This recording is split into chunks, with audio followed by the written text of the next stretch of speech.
8 વાગી ચૂક્યા છે, સમય થઈ ચૂક્યો છે સુપર પ્રાઇમ ટાઈમનો. અમે હાજર છે અમારી ટીમ સાથે.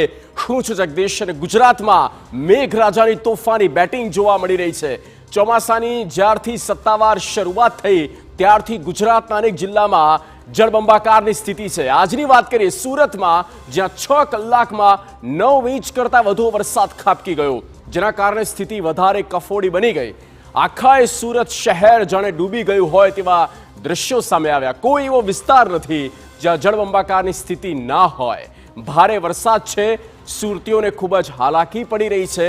હજુ પણ દક્ષિણ ગુજરાતમાં ભારે વરસાદની આગાહી છે, એટલે સુરતના માથે હજુ પણ ધોધમાર વરસાદની ઘાત તોડાઈ રહી છે.